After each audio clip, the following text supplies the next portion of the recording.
दोस्तों नमस्कार। आज हम पढ़ेंगे सेक्शन 41 सीआरपीसी को। सेक्शन 41 सीआरपीसी क्या कहती है कि पुलिस वारंट के बिना कब गिरफ्तार कर सकेगी। ये सेक्शन काफ़ी विस्तृत है, तो इसका एक सूत्र बना रखा है मैंने सिप्सो डेरा। इससे ये क्या है, सेक्शन बड़ी आसानी से याद हो जाएगी, क्योंकि इसमें ABCD काफ़ी लंबी सेक्शन है। तो इसमें सबसे पहले सेक्शन 41 का जो पहला पार्ट है, इसके दो पार्ट में डिवाइड है सेक्शन। पहला है और पहले की A से लेकर I तक की ये 9 पार्ट भी हैं इसमें। तो पहला क्या कहता है कि कोई भी पुलिस अधिकारी किसी व्यक्ति को निम्न परिस्थितियों में वारंट के बिना गिरफ्तार कर सकता है। वो परिस्थिति क्या क्या है, वो जो सूत्र है अपना सिप्सो डेरा, इसके अंतर्गत आ जाएगी।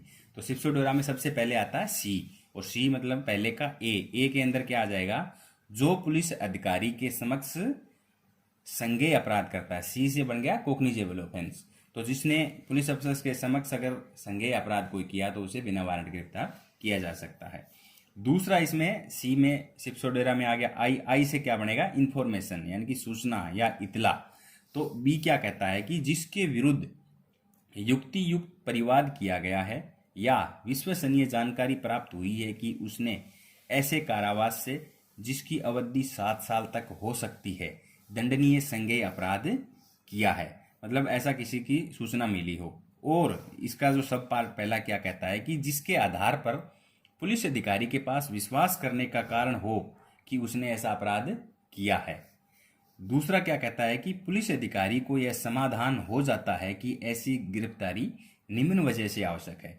तो अगर उसमें विश्वास करने का कारण है तो उसे गिरफ्तार कर सकते हैं। और दूसरा क्या है, अगर ऐसे कारण लगे, जो नीचे विवरण है इसमें भी ये 5 पार्ट हैं, उसका भी एक सूत्र है फिट्टा, इससे याद हो जाएगा। तो ये 5 कारण क्या क्या है, अगर ऐसा लगता है तो उसे बिना वारंट के गिरफ्तार कर सकते हैं। पहला कारण इसके अंदर क्या गया है, फिट्टा में F से क्या आता है, फर्दर या फिर ले लो फ्यूचर, मतलब कोई और अपराध होने की संभावना अगर आईओ को लगती है तो उसे क्या है, गिरफ्तार कर सकते हैं। दूसरा क्या कहता है, आई से क्या है, इन्वेस्टिगेशन यानी कि अपराध का उचित अन्वेषण करने के लिए उसे गिरफ्तार कर ले। तीसरा कहता है इसमें T से टेम्परिंग, यानी कि ऐसा आईओ को लग रहा हो कि अगर उसे गिरफ्तार नहीं किया गया तो वो जो साक्ष्य है उसके साथ किसी प्रकार की टेम्परिंग करेगा, छेड़छाड़ करेगा, तो उसे गिरफ्तार किया जा सकता है।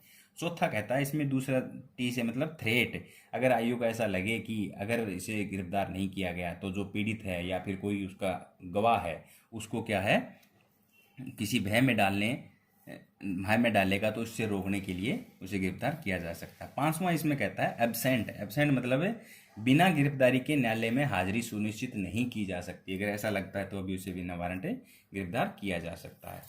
अब B का भी एक और पार्ट बना रखा है इसमें, BA क्या कहती है कि अगर उसके विरुद्ध विश्वसनीय जानकारी है कि उसने 7 वर्ष से अधिक कारावास का अपराध किया है तो उसे भी बिना वारंट गिरफ्तार कर सकते हैं।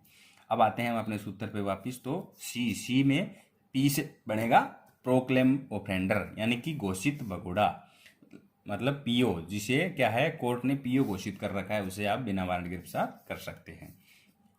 अब आता है D के अंदर S से बनेगा स्टोलन प्रॉपर्टी, यानी कि चोरी की संपत्ति, मतलब जिस व्यक्ति के पास चोरी की संपत्ति जिसके कब्जे में है तो उसे भी आप बिना वारंट गिरफ्तार कर सकते हो।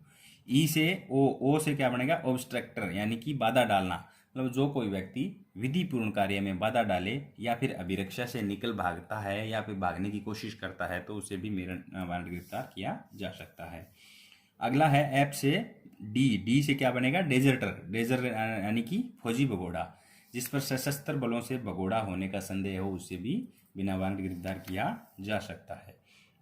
अब G में क्या आ गया है, E से क्या है कि एक्स्ट्रा डिटेशन, यानी कि प्रत्यर्पण या फिर वापसी, मतलब जिसने व्यक्ति ने किसी दूसरे देश में अपराध किया हो और अपराध करके भारत में आ गया हो, उसको क्या है बिना वारंट गिरफ्तार कर लिया जाता है और उसके बाद उसे क्या है उसी देश में भेज दिया जाता है।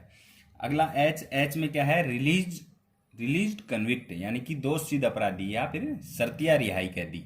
जो कोई व्यक्ति जो शर्तिया रिहाई कैदी है और वो उसे शर्तों पे छोड़ा जाता है, उन शर्तों का अगर उल्लंघन करे तो उसे क्या है बिना वारंट गिरफ्तार किया जा सकता है। I में अगला क्या है, अरेस्ट एनी रिक्विजिशन, यानी कि प्रार्थना मतलब अगर किसी अन्य थाने के किसी थानाधिकारी ने ये रिक्विजिशन प्रार्थना की हो कि ऐसा व्यक्ति हमारे मुफ्त में से भागा हुआ है या ऐसा है तो उसे भी बिना वारंट के गिरफ्तार किया जा सकता है। अब है सेक्शन 41A। तो सेक्शन 41A क्या कहती है? पुलिस अधिकारी के समक्ष हाजिर होने की सूचना। तो इसके भी 3 पार्ट है। इसका पहला पार्ट क्या कहता है कि पुलिस अधिकारी ऐसे सभी मामलों में जिसमें कि धारा 41.1 के उपबंधों के अधीन गिरफ्तारी नहीं हो सकती और जिस व्यक्ति के विरुद्ध विश्वास योग्य जानकारी प्राप्त हुई है कि उसने कोई कोग्निजेबल ऑफेंस संज्ञेय अपराध किया है, उसके सामने या किसी अन्य स्थान पर हाजिर होने के लिए निर्देश देते हुए सूचना जारी करेगा।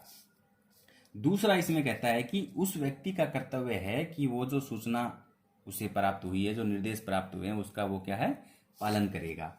और तीसरा है इसमें कि जब तक वह व्यक्ति उस नोटिस के निर्देशों का पालन करता रहेगा उसे गिरफ्तार नहीं किया जाएगा।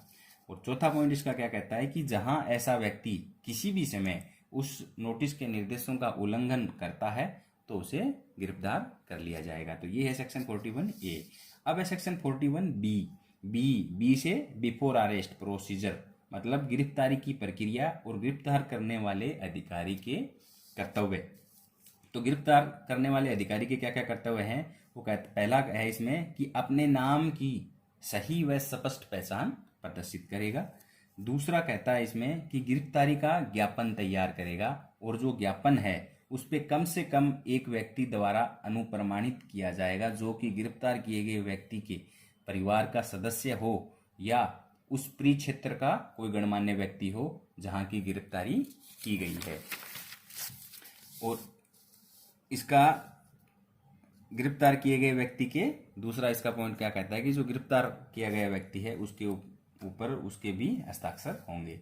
तीसरा पॉइंट है इसका, जब तक उसके परिवार के किसी सदस्य द्वारा ज्ञापन को अनुप्रमाणित न कर दिया जाए, गिरफ्तार व्यक्ति को यह अधिकार है कि वह अपनी गिरफ्तारी की सूचना अपने किसी रिश्तेदार को दिलवा सकता है। अब है सेक्शन 41C। सी से बन गया control room. Control room at district, जिले में नियंत्रण कक्ष।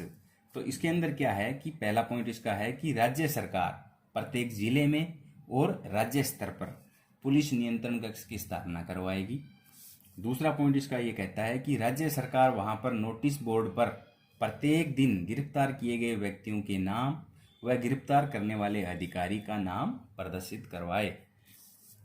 तीसरा पॉइंट इसका कहता है कि जो कंट्रोल रूम इस प्रकार गिरफ्तार किए गए व्यक्तियों का ब्यौरा अपराध अनुसार आम जनता की जानकारी के लिए तैयार करेगा। अब है सेक्शन 41 का डी में क्या है, डिफेंस, यानी कि गिरफ्तार किए गए व्यक्तियों का पूछताछ के दौरान पसंद के वकील से मिलने का अधिकार। तो ये है अपनी सेक्शन 41। ये काफी विस्तृत सेक्शन है, यहीं तक थी, संपन्न है। धन्यवाद।